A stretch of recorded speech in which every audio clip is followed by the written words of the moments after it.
Believe it or not, there are pros and cons to getting proof with intuitive messages. Today, I'd like to go over both the good and the bad of proof. This is your moment. This is your moment in time. This is your moment. This is your moment.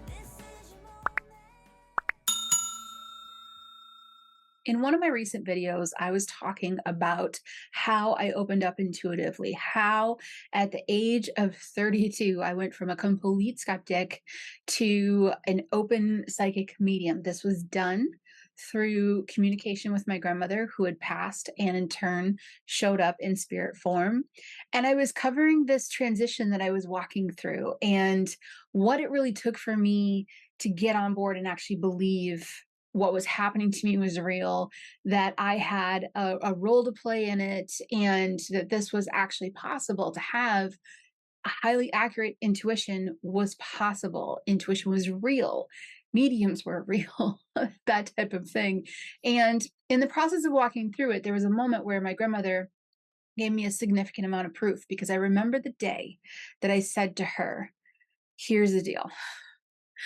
I'm sensing you around. I'm getting these physical sensations, but I'm brand new to this and I really haven't gotten any proof. And I'm having a really tough time fully accepting this, fully stepping into this whole reality that intuition is a thing and it's real without the proof. I mean, if you've heard my story before, you know this of me. I am I'm a skeptic minded Taurus. I have a math degree from college. It's just one plus one needs to equal two for me. I open up. I'm in my early 30s. My grandmother passes. She shows up in my living room in spirit form. She continues to connect with me through like physical sensations and smells, things like this. And there was a point where I would get a yes here or a no here or a sign, but there was nothing that was concrete enough that I could just take 2 feet and jump off that cliff and say, you know what, I'm in. Intuition is real. I'm in. Where do we go with this? Until the day that she gave me that proof. Now, in an earlier video, I was talking about this whole process, and I didn't go into details about what that piece of proof was. And I'm going to do that in this video today. Also in this video, I'm going to cover some of the pros and cons of getting proof with intuitive messages, because while we instantly think that proof is perfect and wonderful and that's what we need and that's what makes a good reading and that's what makes a good sign, sometimes there's some downsides to proof as well, or there's downsides to the lack of proof. Stick with me. I will go over all of those. Now, when it comes to my grandmother and that process, let's start there. Let me tell you the piece of proof that I got that really flipped everything upside down for me. And I said, okay, I can't turn around. I can't deny this anymore. Now, to set the scene again, I've talked about this in my book, actually. I've gotten through this whole story in my book, Cracking Open Adventures of a Reluctant Medium, which is in essence my book that covers the first 2 years of my transition from skeptic to professional medium. And I've talked about it on other interviews and stuff, but it's interesting that I haven't actually gone into this here. So here I am. Set the scene. I am exploring this whole concept. Not really on board yet. Don't know that I'm a believer. Have never been a believer. Actually, I was always a believer that psychics and mediums were frauds. And so here I am faced with having to deal with this. My grandmother had just passed a few months earlier. And I just sat down one day and said, I'm getting a yes here and a no here. I'm asking questions. I was using pendulum work where, you swing a pendulum and it's like a rock or a stone or something significant. In this case, it was my grandmother's ring on the end of a string, and you hold it over your hand. You ask yes and no questions. Swings one way for a yes, swings the other for a no. This is how I was communicating with her. This was all I had. I saw her the very first time she showed up in my living room, but I didn't get a visual of her for quite a while after that.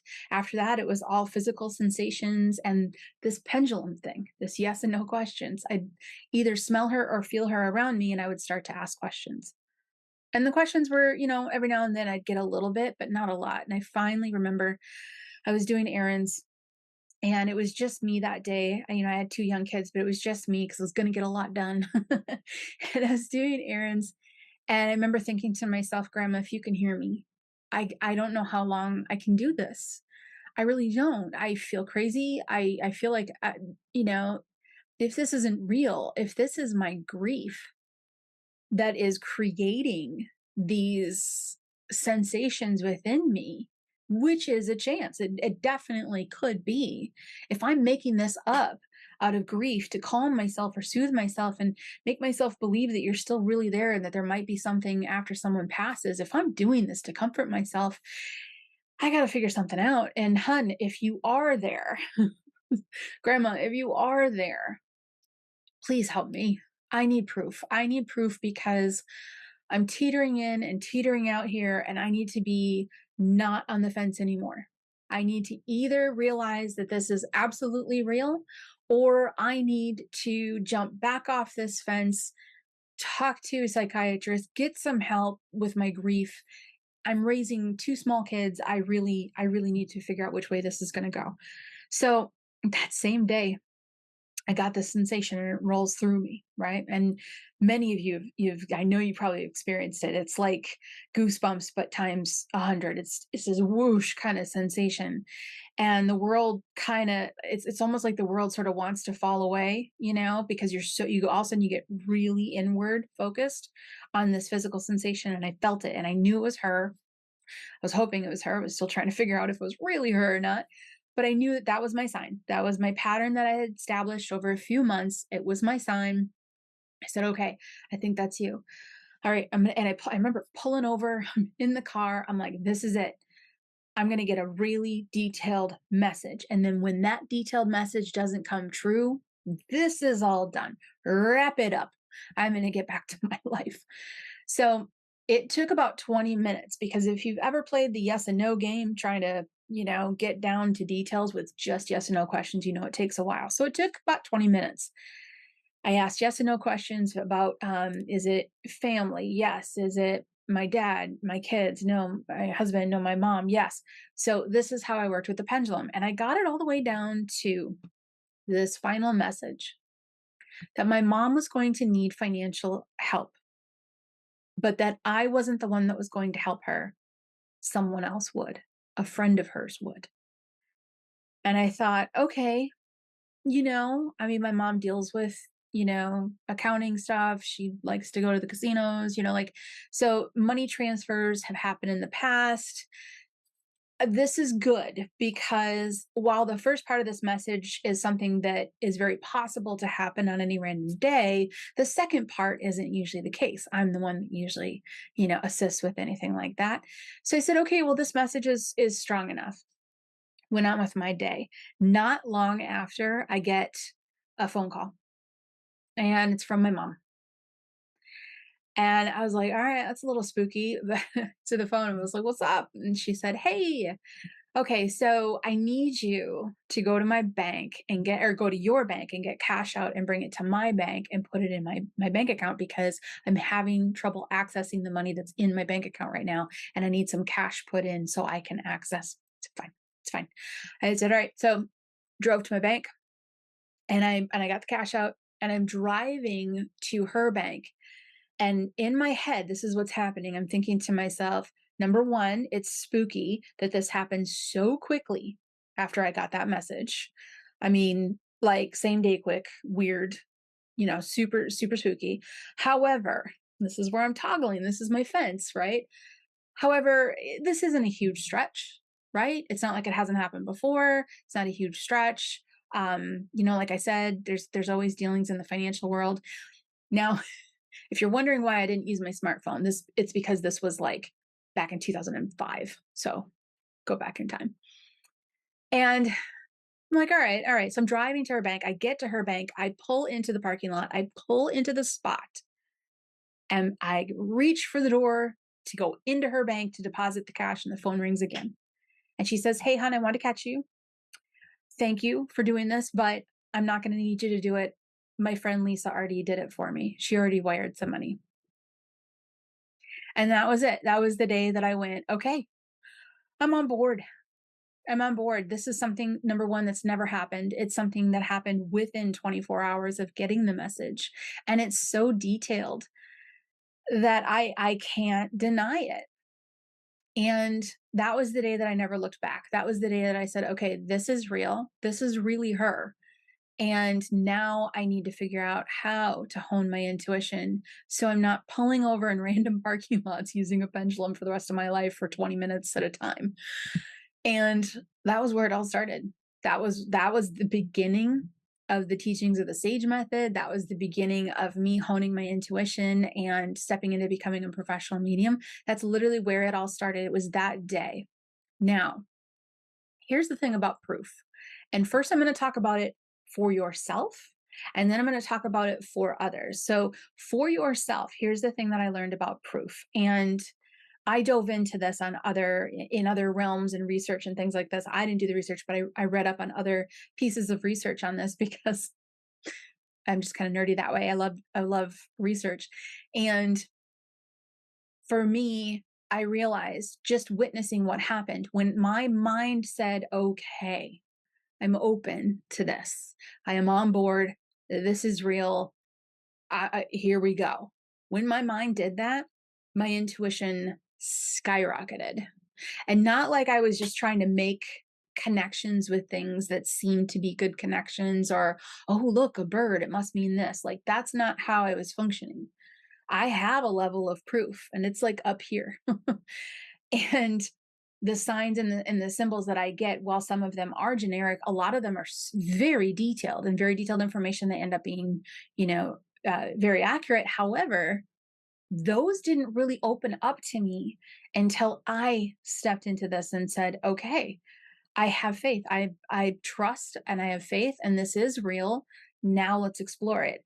The research that I was mentioning is the research as such with ghost hunting teams where they've done this, where they have brought in skeptics to a ghost hunt and they've gotten very little information. And when the skeptic is not in the ghost hunt and they repeat it, they get a lot of information, you know, a lot of proof and a lot of activity on cameras, on audios. But when you put a skeptic into the mix, the proof goes down. And this fascinated me, and I kept looking into it, kept looking into it, and I realized that there's something very spiritual to this. There's something very spiritual to skepticism, really. And skepticism, what I found, is like a blanket that's covering you. And in many cases, for a lot of skeptics, you know, kind of protecting you. It's your security blanket, you could say. And I respect that on the deepest levels. But this blanket kind of covering you up will block a lot of this information from coming through. So to step in and have faith, to step in and have trust, healthy skepticism always, but to step in and say, you know what, I do believe there's something there, and I do believe that there's a life after, and I am open to the experiences that are coming my way. You will have more experiences. You will have more accuracy with your intuition. Now, mind you, I am not a fan of just going for everything. You know, like I said, a bird flying by is sometimes just a bird. Okay. And also, I really don't recommend you just going to 20 different psychic mediums and then believing everything single thing that comes through, because not every intuitive out there working professionally is legit. I mean, this is the cold hard truth. But for yourself, getting signs, getting intuitive messages, having knowings, those will increase and they will become more intense when you step in to your faith, when you step into your trust and your knowledge that the other side exists, that this is really a spiritual experience that you're having. So that faith and that trust is really important. I'll give you an example. I did a reading for a woman, and she came in and she was just a lovely woman. She said to me, I'm going to be very direct with you. I don't believe in any of this. However, I've lost my mom and I've lost my dad, and I'm pondering the chance that this might be real. And I said, "Okay," and she was so respectful about it, and I'm respectful as well. I said, "Okay, well, why don't we just spend our time together and see what happens?" And she said, "That would be lovely." So, shortly after this, her mom comes through, and I can see her mom in spirit form standing behind her. And she's not saying anything, meaning I'm not getting any symbols. I can see mom's there. I know it's mom because she's standing behind her left shoulder, and that's how my intuition works. But mom's not saying anything. And so, in my head, I'm thinking, okay, mom, this is your chance. Your daughter's right here. She's ready to step into connecting with you and being able to connect with you again. Please, mom, what do you want to say? You can say anything. Because that's how I find that intuition flows the best is when you give loved ones coming through the floor. Don't try to get everything out of them that you necessarily want. Just let them say what they're going to say. Well, she stood there. Mom stood there, didn't say anything. There were no signs. And so I had that kind of awkward professional moment of like, okay, well, I can sense that your mom's in the room. I'm kind of getting a visual, wasn't very strong, but I know that she's right there. I can feel her, but not much else is coming through yet. And the woman was like, okay. And you could tell she didn't really know what to do because she had never been to a reader before. And I said, well, let's talk about faith. And part of me, I now know that I was listening to my own intuitive flow to say, have a conversation about faith. But the human side of me was kind of filling up time, just for a little bit in hopes that mom's going to start to talk or share something.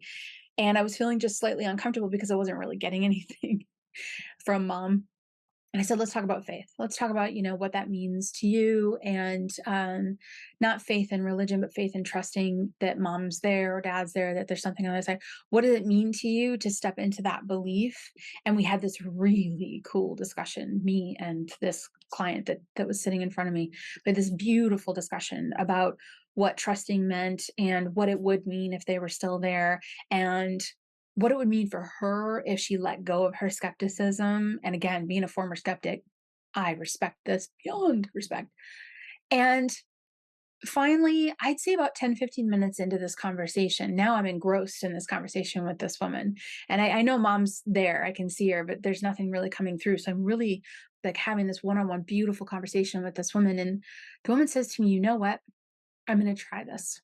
I'm going to try it. I can hear what you're saying and I think it's worth a try. I'm going to just step into trust. And I said, "Okay, you could do that, you can even just do it for like 10 minutes a day. You can step in just to have total faith and trust that they're there for you." And she goes, "I'm going to do it." And she goes, "Let's try it right now." And I said, "Okay, awesome." And she closes her eyes and she's like, I believe, dad, mom, that you're there and you're supporting me and I believe." And all of a sudden, mom starts talking to me saying, "Oh, okay, tell my daughter I'm here. Tell her I passed away this many years ago. Tell her this is what I passed away from." And very specific information came through.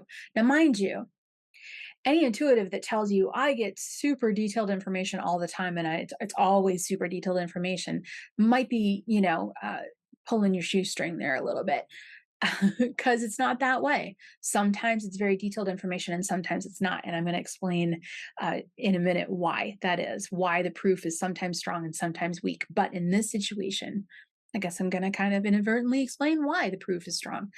Mom was giving strong proof. I mean, down to the exact cause of death. It was cancer, I remember, and the exact type of cancer, how long she has been gone, how tall she was, what her hobbies were. And I remember the woman sitting here saying, "It's working." And I'm like, "I know." And then I witnessed this beautiful connection between the daughter who was sitting in front of me and the mom who was in the room. And it was almost like the two of them collectively sighed, like, "You're there. You're here. You're there. You're here. I'm here with you. You're here with me." And it was really neat. A little bit more information came through, not much more though, because that was really all that needed to happen. And then we finished the session by talking about how she can talk to her mom every day, and how that connection will get stronger, and how she will start to feel and know her mom's there, and possibly even like hear mom as well. And she was very excited. We hugged. She left. I wish I could have given mom a spirit hug, but mom was already gone at that point, and that was the end of it. Now here's the thing: when it comes to proof, this is true for you getting information for yourself, and this is also true for getting information of other for other people. It's not the reader who's in charge of how much proof the person gets. You are not in charge of how much proof you're going to receive for yourself, and you're also not in charge as a reader of how much proof is going to happen for another individual. The source that will provide the proof is the one in charge of providing the proof. Meaning, whether it's the universe or source, your guides, your loved ones, wherever the information is coming from, that is the source that is in charge of how much proof comes through and how the proof comes through. Because I can sit in front of another person, but it's not me that should decide what level of proof they receive. It's their loved ones that know what they need way better than I know what they need. It's the universe that knows better what they need than I know what they need. So if I was to do a reading for you, for example, I would say, tell me what they need to hear. And I would leave it at that. It took a while for me to let go of wanting tons and tons and tons of proof and wanting to prove what I could do. That's very natural for everyone that steps into doing readings, for most everyone. I've met readers that skipped over that part, which was they're very lucky. But that's a growth part. It's a learning part. It's a part of letting go and trusting and saying, you know what?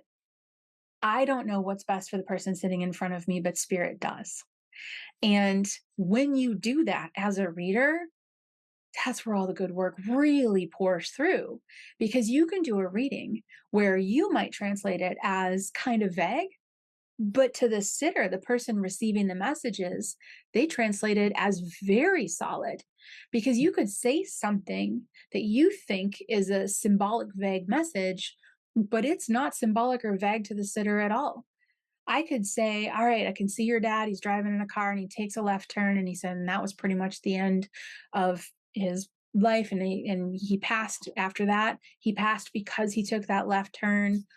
And this is actually a true example from a client I had. I remember walking away from that session thinking that was kind of vague, but then upon talking to the young woman afterwards, it wasn't vague. Literally, her father was driving through a very busy city, took a left turn instead of a right turn, got lost, and it ended up causing him his life. So we can sometimes translate things as not being enough proof when they're absolutely what the person needs to hear. Bottom line, don't worry about the proof. Don't worry about the proof, because if you're worried about it, here's the con.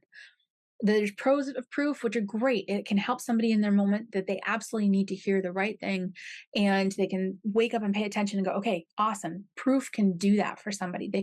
It can get somebody further along on their spiritual path. However, proof can also be a con and a negative, because when you're so attached to it and when you need it so desperately, it can block you, it can slow you, it can block your intuition, and it can hinder you from doing the really good work that you need to do, and or getting the actual messages that you need to get.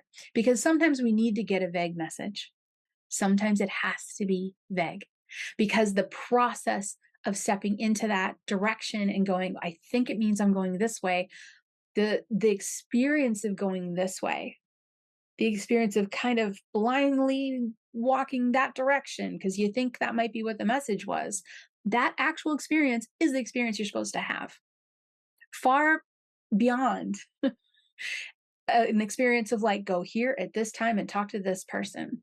So, to put that in an example, let's say you get information for yourself. I know that we can very much understand reading for someone else, and the proof we have to let go of, and spirit knows what they need to hear, and we have to let go of what we think is our level of proof that we need to be able to, all of that makes sense, right? So let's get back to you. Let's get back to you getting intuitive messages for yourself because that's what I'm all about. I love that. You sit down and you ask an intuitive question. Where am I supposed to go next? Let's put this into a concrete example as we wrap this video up.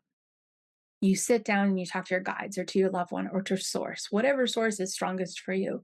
And you say, okay, I need direction. Where am I supposed to go next? And you get an image of a coffee shop, but you don't know what coffee shop that is. Let's say that you live in a town where there's 4 different coffee shops. And you say, okay, I saw the symbol for coffee shop, but that was it. And you're like, that's not enough. I need more. This is where we say we need more proof. Which coffee shop? And then there's just dead air. You don't get any information. And then you get frustrated because you don't, they're not, why wouldn't you just tell me which coffee shop? And this is the human piece that gets in the way. This is the negative of proof. When you hold still in your life because you haven't gotten enough proof to the level that you think you want it or need it, you hold still. And the fact is, you miss the experience that your guides, that source, that loved one actually wanted you to have. An experience was that of going to all 4 coffee shops to try to figure out why you're supposed to go to a coffee shop. That approach, that style of curiosity, that approach to the situation is the actual experience you were supposed to have. If they told you go to coffee shop number 3 and talk to the person that looks like this or that their name is this, then you would have missed experiences in coffee shop number 1 and coffee shop number 2. And those experiences, if you sit down and think long and hard enough, those experiences were necessary in order to get what you needed to get out of going to coffee shop number 3. When it is vague, let it be vague.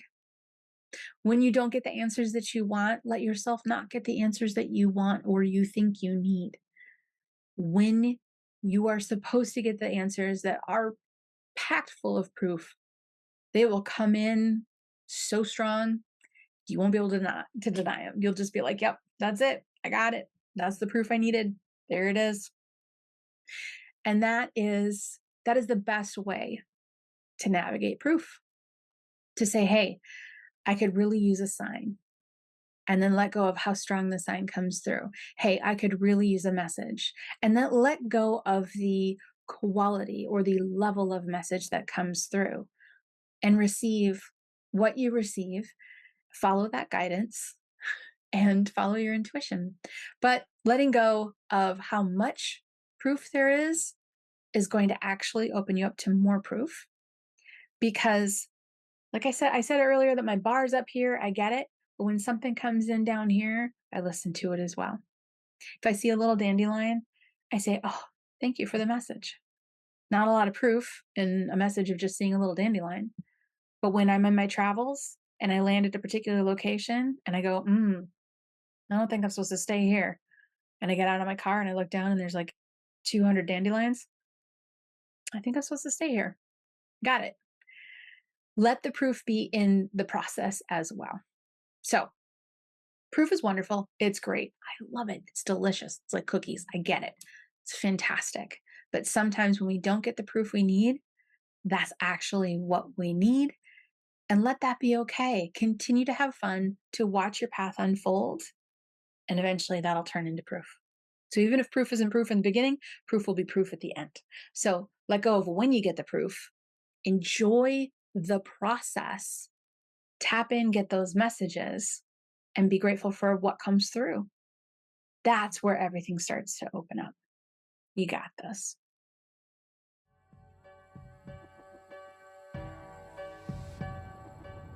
This is your moment.